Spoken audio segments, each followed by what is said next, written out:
Boa noite! Como estão todos? Estão todos bem? Estão todos ótimos? Assim esperamos, né?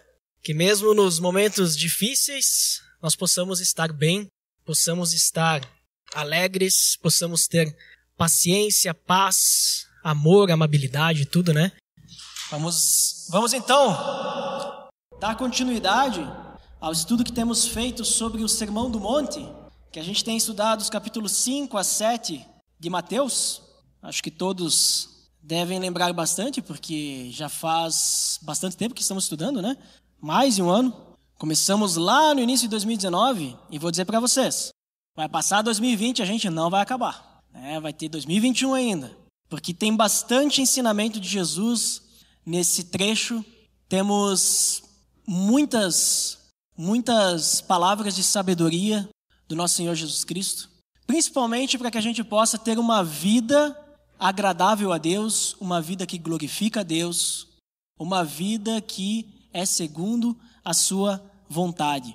E na última mensagem, no mês passado, nós vimos o que Jesus fala sobre julgar, né? Nós vimos sobre como nós não devemos condenar o próximo, porque esse tipo de julgamento, de condenação, ele não cabe a nós. Nós não temos esse direito, até porque todos nós também somos pecadores. E na sequência, então, do capítulo 7 ali de Mateus, nós lemos os primeiros versículos, né, na outra vez, mas no capítulo 7, do versículo 7 em diante, então, Jesus ele vai comentar sobre a questão da oração, sobre a questão dos nossos pedidos a Deus. Então, vamos ler juntos Mateus capítulo 7, vamos ler do versículo 7 até o 12. Procura aí, Mateus 7, versículo 7 até o 12, vamos ler. Diz o seguinte: peçam e lhes será dado, busquem e encontrarão, batam e a porta lhes será aberta. Pois todo o que pede recebe, o que busca encontra, e aquele que bate, a porta será aberta. Qual de vocês, se seu filho pedir pão, lhe dará uma pedra? Ou se pedir peixe, lhe dará uma cobra? Se vocês, apesar de serem maus, sabem dar coisas boas a seus filhos, quanto mais o Pai de vocês, que está nos céus, dará coisas boas aos que lhe pedirem. Assim, em tudo façam aos outros o que vocês querem que eles lhes façam, pois esta é a lei e os profetas. Vamos orar? Pai amado, em nome de teu Filho Jesus, nós te agradecemos por essa noite em que podemos te louvar, te glorificar, te adorar como igreja. E te pedimos, Pai, que o Senhor nos instrua conforme a tua palavra, para que nós possamos entender a tua vontade, Deus. Que possamos entender aquilo que o Senhor quer nos dizer através dessas palavras hoje. Em nome de Jesus que eu oro. Amém. Então, vamos ler novamente versículos 7 e 8 desse capítulo 7 de Mateus. Então, versículos 7 e 8 diz o seguinte: peçam e lhes será dado, busquem e encontrarão, batam e a porta lhes será aberta. Pois todo o que pede, recebe, o que busca, encontra, e aquele que bate, a porta será aberta. Jesus, então, ele está falando aqui sobre oração. Ele está dizendo que nós podemos confiar em Deus. Nós podemos entregar as nossas coisas a Deus e nós podemos confiar a Deus tudo o que nós pedirmos, porque o que nós pedirmos, nós receberemos. Deus, ele é fiel, ele é soberano para nos entregar tudo. Tudo o que nós pedirmos, nós podemos receber em Cristo. Tudo o que nós buscarmos, nós podemos encontrar em Cristo. A porta, ela será aberta porque nós estaremos com Cristo. Então, são três termos simples para nós representarmos uma garantia incontestável de que o que nós pedirmos com fé e segundo a vontade de Deus, nós receberemos, né? Ele vai nos conceder. Os três termos é pedir, buscar e bater. Peçam, busquem, batam. Ele usa esses três termos. E eu andei pesquisando sobre comentários sobre esses dois versículos para entender, talvez achar uma ilustração, porque eu não sou muito bom com ilustrações, então a gente recorre aos outros. E aí eu achei uma ilustração bem interessante de um teólogo chamado Richard Glover. E ele diz o seguinte: Ele utiliza a imagem de uma criança para ilustrar esse trecho. Ele utiliza a imagem de uma criança que quer falar com o seu pai, quer pedir alguma coisa a seu pai. E aí, quando o pai está do lado da criança, a criança baixinha, ela puxa, o braço do pai ou puxa a roupa do pai e vai lá e pede. Ah, pai, eu quero alguma coisa, o pedido que ela tem para fazer. Ela vai lá e já pede. Mas se o pai não está do lado, a criança faz o quê? Ela vai ao encontro do pai. Ela procura o pai. Normalmente gritando, pai, mãe, vai atrás do pai para pedir o que tem que pedir. E quando chega ao encontro do pai, pede. Mas se o pai não estiver ao seu alcance, digamos que o pai esteja num quarto fechado, ocupado, trabalhando, talvez, agora nós estamos em tempo de pandemia, e normalmente as famílias em alguns casos, estão trabalhando de casa, e aí os pais têm que conviver com seus filhos no horário de trabalho, e aí provavelmente deve fechar a porta, agora o pai está trabalhando, Então o pai está inacessível. A criança faz o quê? Ela bate na porta, e bate até que ela seja atendida.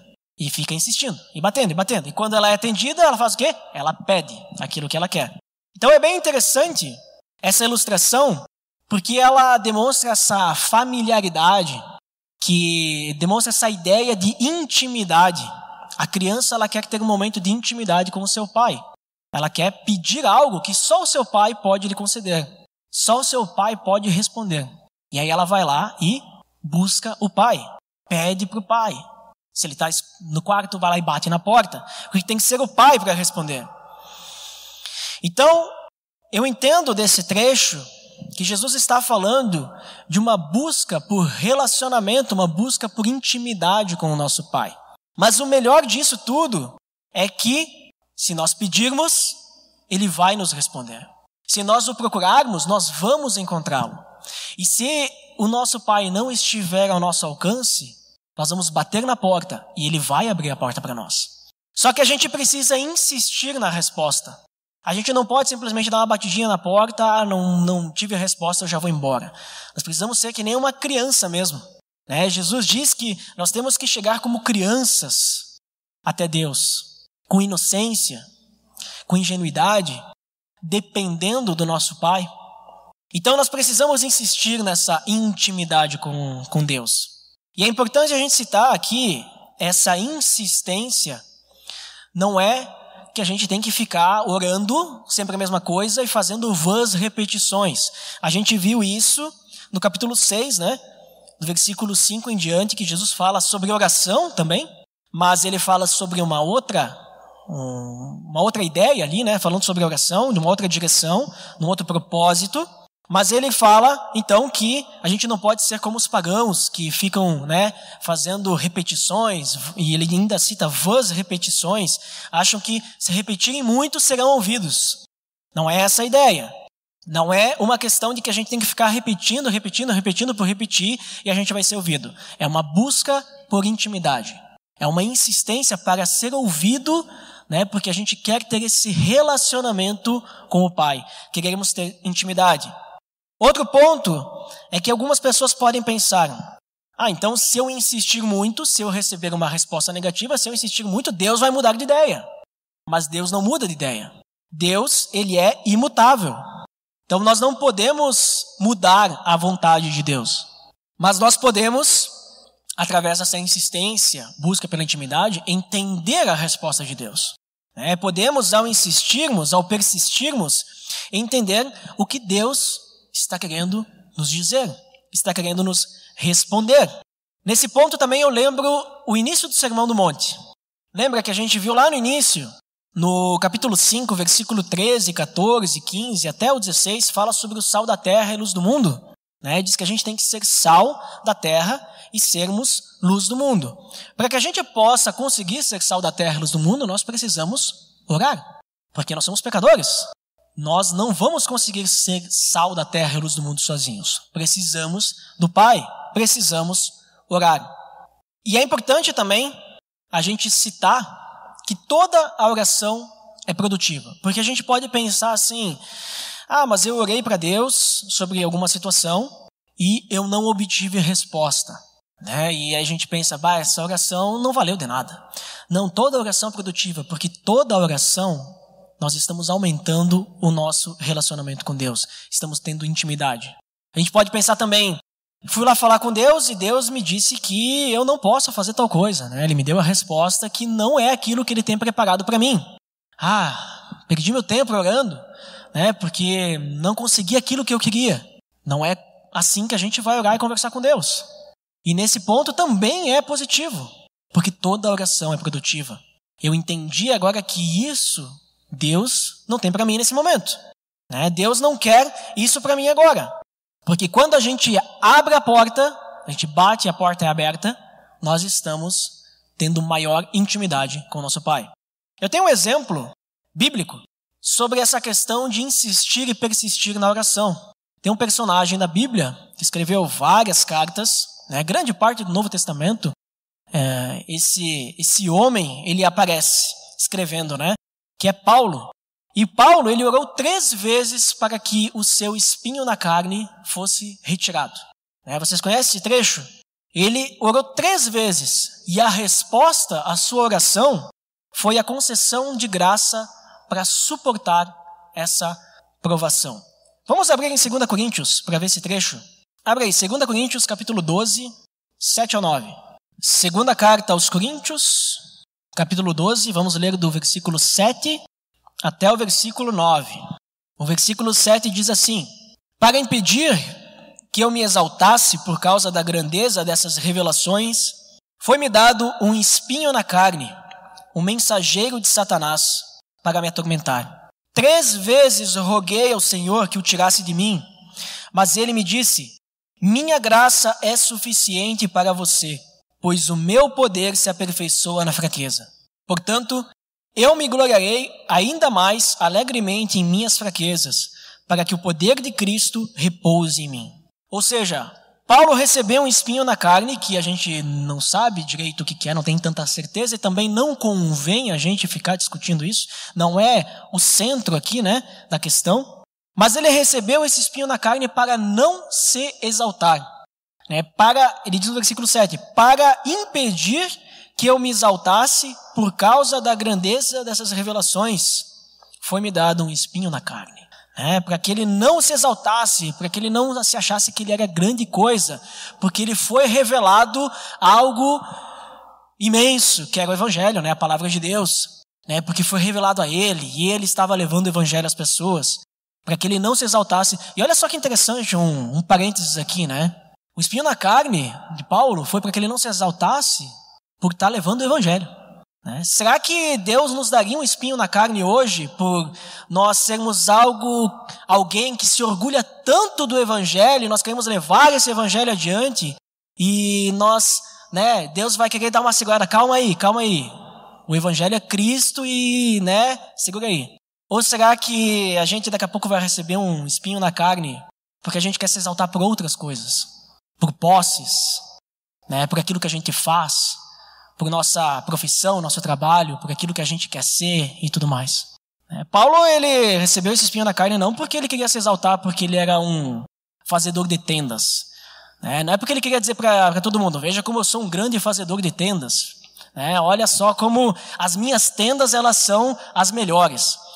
Pode vir tsunami que a minha tenda fica. Pode vir tudo. Não é isso. Não é do trabalho. Não é de seus feitos. Mas para que ele não se exaltasse por causa da grandeza dessas revelações.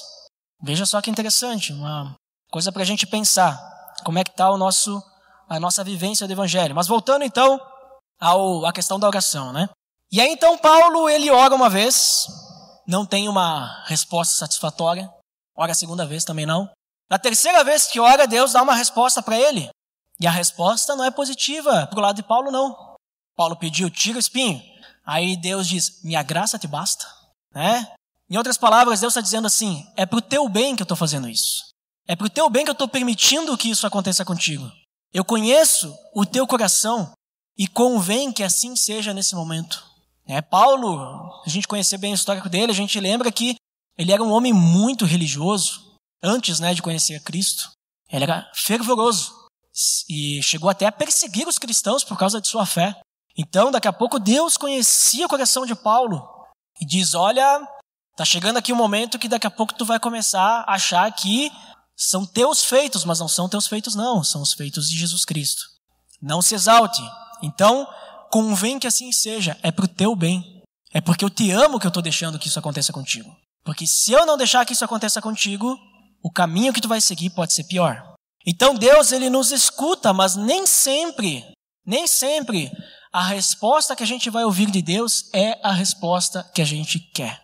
Nem sempre a resposta que a gente vai ouvir de Deus é uma resposta positiva para aquilo que a gente está querendo de resposta. Mas certamente a resposta que a gente vai receber, com toda certeza, ela é proveniente de sabedoria e amor. Com certeza. Porque a resposta está vindo do nosso Deus, que é amor. E é quem concede sabedoria. Se é Ele quem concede sabedoria, com certeza Ele é o mais sábio de todos. Mas vamos dar continuidade. Volta lá em Mateus, capítulo 7. Vamos dar continuidade, temos mais versículos, né? Para vermos. Então, em Mateus, Jesus está falando ali sobre a oração. Ele dá esse exemplo que Deus é acessível. E nós temos que insistir e persistir nessa busca por intimidade com o Pai, na oração. E do versículo 9 ao 11, então, ele vai dar um exemplo. Qual de vocês, se seu filho pedir pão, lhe dará uma pedra? Ou se pedir peixe, lhe dará uma cobra? Se vocês, apesar de serem maus, sabem dar coisas boas aos seus filhos, quanto mais o Pai de vocês, que está nos céus, dará coisas boas aos que lhe pedirem. Em Lucas capítulo 11, versículo 12, nós temos uma adição. Temos também mais uma adição de um exemplo que Jesus fala, se pedir um ovo, dará um escorpião. Ele cita esses dois, da pedra, da cobra, e também cita esse do escorpião. Aqui Jesus ele está demonstrando que Deus cuida de cada um de nós. Se nós pedirmos, será que Deus não vai nos dar uma resposta? Se nós buscarmos a Deus, será que Deus não vai se deixar ser encontrado? Se nós batermos na porta, será que Deus não vai abrir?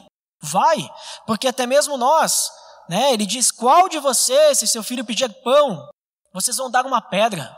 Naquela época o pão, não é que nem o que a gente tem hoje, aquele pão redondinho, quase do tipo baguete, um pequenininho. Naquela época, o pão era meio achatado mesmo, não tinha fermento, eles faziam sem fermento muitas vezes, alguns usavam fermento, era de outra qualidade o fermento, mas ele normalmente era mais achatado. E na região onde Jesus estava, perto do mar, as pedras que tinham lá, elas eram muito semelhantes aos pães, e também claras, Então daqui a pouco tu poderia dar uma pedra e a pessoa ia confundir com o pão. Ainda mais se fosse um pão, de vários dias, ia estar dura que nem a pedra. Não sei, talvez. Mas já pensou, tu dá pro teu filho uma pedra, ele pedindo pão, querendo comer, e aí ele vai dar uma mordida naquela pedra.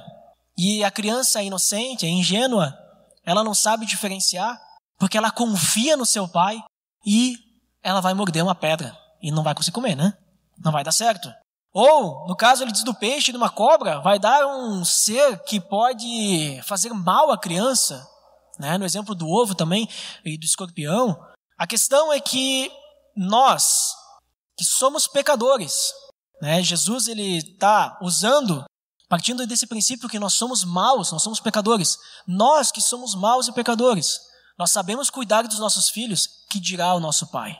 O nosso Pai Celestial, o nosso Criador, aquele que nos criou, aquele que nos deu vida.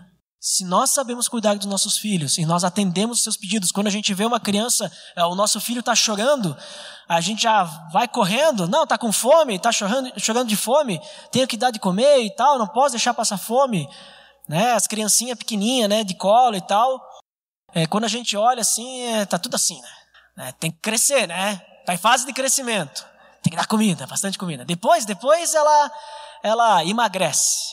Mas tem que agora ter substância. Então, deu um pio, vamos dar de comida. Tem que cuidar também, para não dar muito, Que não, senão pode fazer mal. Mas a gente se importa, a gente cuida. Então, que dirá o nosso Pai? Aquele que nos ama infinitamente mais do que nós amamos os nossos filhos e os nossos familiares. Ele nos ama muito mais. E se nós somos, então, pecadores e sabemos cuidar, nosso Pai cuida da gente. Sabe o que o nosso Pai faz por nós? O nosso Pai Deus, nosso Senhor, Ele nos deu a salvação. Mas não era suficiente isso. Só salvação não é suficiente. Aí ele enviou a ele mesmo, né, o Espírito Santo, para ser o nosso consolador. Já parava para pensar o que é o consolador? A gente fala consolador, conselheiro, né? Sabe por que conselheiro a gente entende, né? Porque o Espírito Santo ele vai nos guiar, vai nos dar o caminho. Ele vai interceder com gemidos inexprimíveis na nossa oração, porque até orar a gente não sabe. A gente não sabe nem orar. Essa é a realidade. Mas ele intercede por nós. Ele nos aconselha, nos aponta o erro, nos direciona o caminho. E consolador, já pararam para pensar por que consolador? Porque a gente está sem Cristo aqui na terra, né? Fisicamente. Cristo ascendeu aos céus. Ah, mas Cristo está no nosso coração. Sim, Ele está no nosso coração. Nós temos relacionamento com o Pai. Mas nós temos porque o Espírito Santo está no nosso coração e Ele está nos consolando. Ele nos consola porque, tendo o Espírito Santo, nós temos a plena certeza que lá na frente nós vamos ressuscitar com Cristo e estaremos lado a lado com Ele, juntos, andando no mesmo caminho. Caminhando talvez, não sei como será, né? Vamos dizer que tem uma praia, talvez, não sei. Caminhando numa praia, andando com o mestre do lado e conversando. Tipo, teremos a eternidade conversando assim. Bah, Jesus, me conta aquela história lá da multiplicação dos peixes, de novo. Me dá detalhes. Né? E ele vai contando. E quando a gente viu, passaram 10 horas a gente caminhando e a gente não cansou. E ele contando detalhe por detalhe, ele citando nome por nome das pessoas. Por mais que ele não tivesse visto o nome das pessoas, conversado com elas, mas Deus é Deus, né? Ele sabe. Ele sabe de tudo, né? E ele comentando e compartilhando com a gente, já pensou?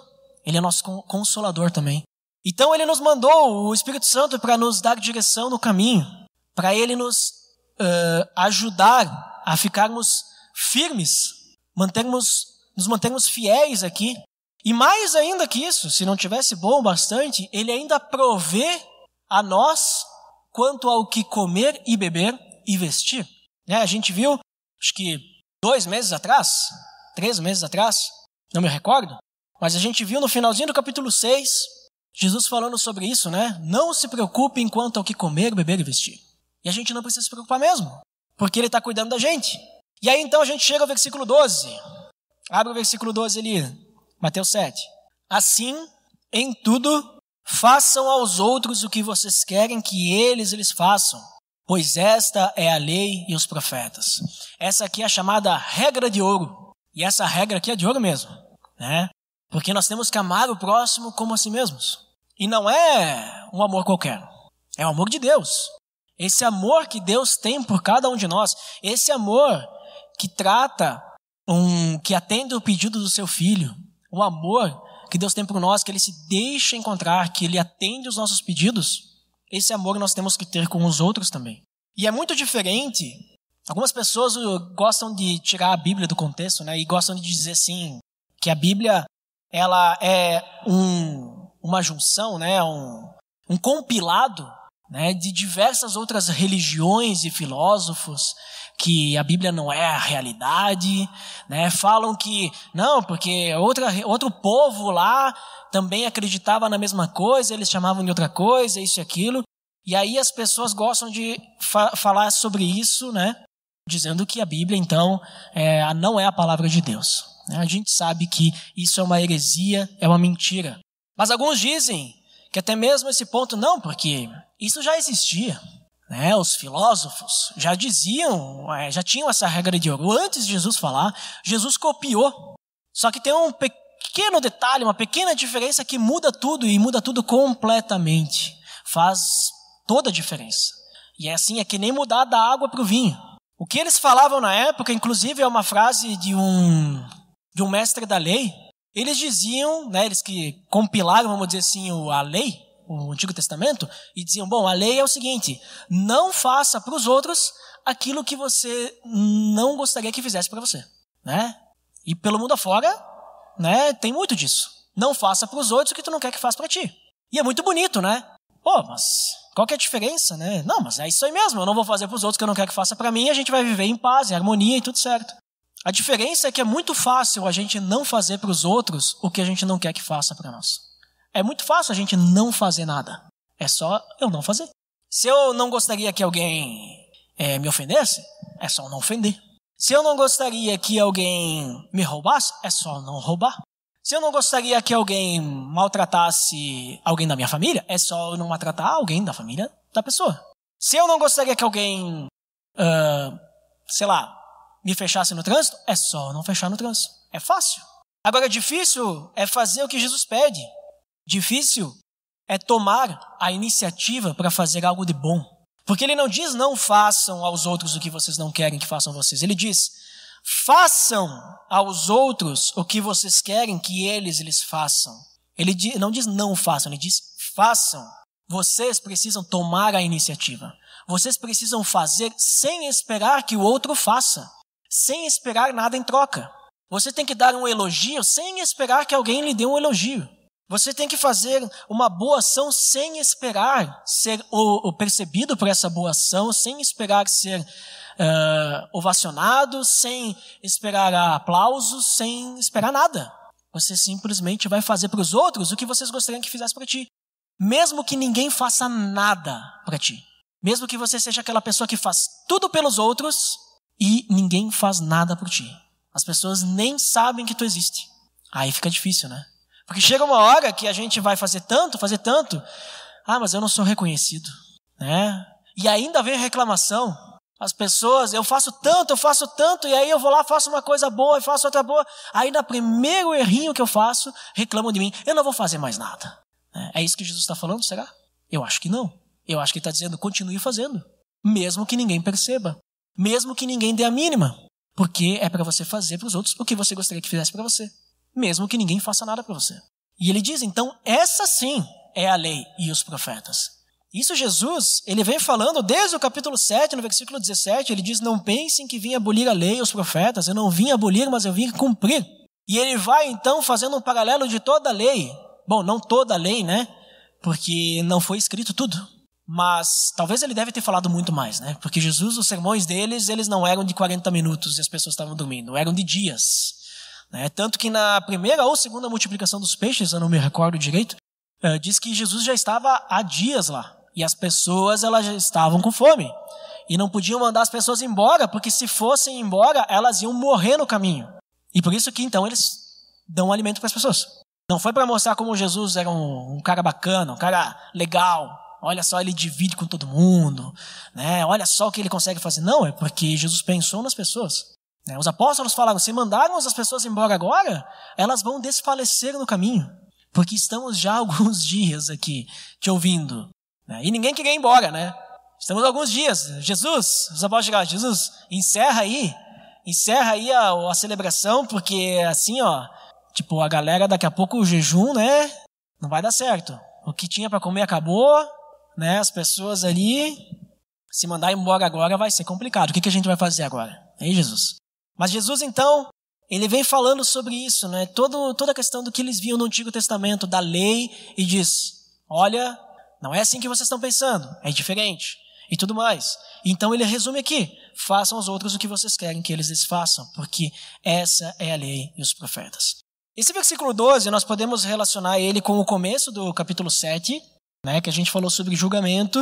A gente poderia relacionar com ele sobre essa questão de julgar, sobre a questão de perdão, sobre a questão de nós realmente não julgarmos de forma condenatória, né, porque a gente não gostaria que fizessem isso conosco. Nós poderíamos relacionar a isso, né? Esse amor pelo outro, né, de não condená-lo.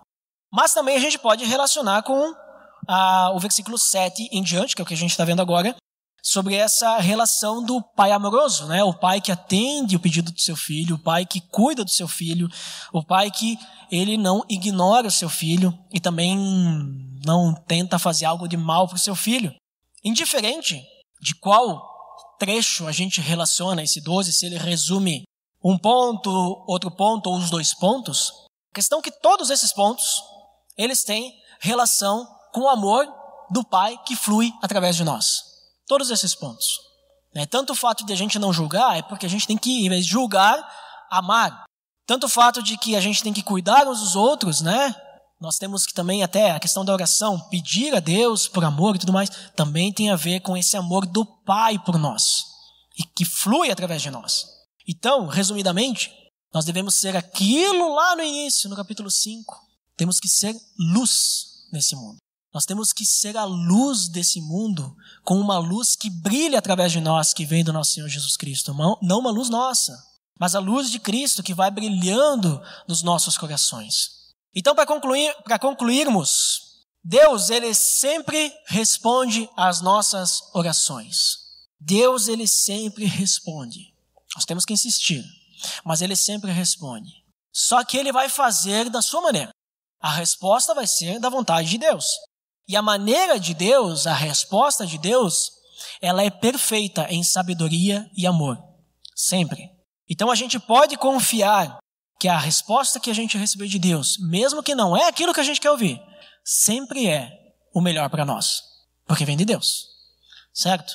Nós também devemos insistir e persistir na oração, para que a gente possa se aprofundar em intimidade com o Pai, no relacionamento com Ele, que a gente possa crescer em maturidade e principalmente deixar o Espírito Santo nos guiar, para que a gente possa entender a resposta do Pai, né? Entender por que aquilo é o melhor para nós. Que a gente possa insistir na oração para entendermos por que Deus está nos dizendo aquilo. Assim como Paulo insistiu na oração. E aí Deus disse, minha graça te basta. Já pensou? Um dia a gente está orando para Deus e Deus diz, minha graça te basta. Ah, Pai, eu estou precisando aqui, eu quero ter um outro emprego. E aí Deus diz, minha graça te basta, fica aí, eu vou te usar aí. Ah, Pai, eu quero ter um filho, nós estamos tentando há muito tempo, não consigo. Minha graça te basta, eu vou te usar assim. Ah, Pai, eu estou com um problema de saúde aqui, isso me impossibilita de fazer tal coisa. Minha graça te basta, eu vou te usar com esse problema de saúde. É difícil a gente às vezes ouvir minha graça te basta, né? Mas a graça de Deus nos basta. A graça de Deus, ela sempre é o suficiente para nós. É tudo o que nós precisamos. E por incrível que pareça, ela é de graça, ela é simples e ela é a coisa mais valiosa que nós temos. A graça de Deus é algo impagável. O Evangelho é impagável e nós temos de graça. E às vezes não nos basta, porque a gente quer mais. Mas a graça de Deus nos basta. Então, mesmo que talvez também a gente não entenda o motivo da resposta de Deus, também vamos ficar tranquilos, mesmo não entendendo o propósito. Que a gente possa ter paz, que a gente possa ter confiança na resposta de Deus. Que a gente possa realmente continuar tranquilos. Esse momento de pandemia, esse momento de dificuldade que estamos vivendo, que a gente possa permanecer tranquilos, em paz. E que nessa busca por intimidade, que nessa confiança em Deus, que nessa fidelidade em Deus, cada vez mais o amor de Deus possa crescer nos nossos corações. Cada vez mais a gente possa levar esse amor para as outras pessoas, para as pessoas ao nosso redor, da nossa família, do nosso trabalho, os nossos alvos evangelísticos, quem quer que seja, que esse amor ele possa transbordar, né?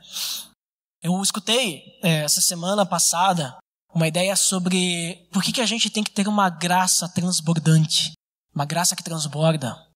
Já pensou nisso? Pô, a graça é preciosa. Se transborda, eu estou jogando fora. Ali que tá. Se transborda, quer dizer que eu estou cheio e agora eu tenho que levar essa graça para as outras pessoas. Porque se está transbordando e está caindo no chão, realmente está gastando. Mas se está transbordando e caindo em outros copos e enchendo esses outros copos, amém. Graças a Deus mesmo. Porque aí nós estamos levando a graça de Deus adiante. Então que possamos amar o próximo como a si mesmos, que isso seja algo real em nosso coração e que possamos orar por isso. Então, realmente, vamos orar por isso agora? Senhor Deus, em nome de Teu Filho Jesus, eu Te agradeço, Pai, pelo Teu amor por cada um de nós que está aqui, por cada uma das pessoas também que estão nos acompanhando ao vivo em suas casas, que estão se resguardando, Deus, nesse momento difícil. Que o Senhor possa cuidar de cada um de nós, possa nos abençoar com saúde, com paz, com tranquilidade.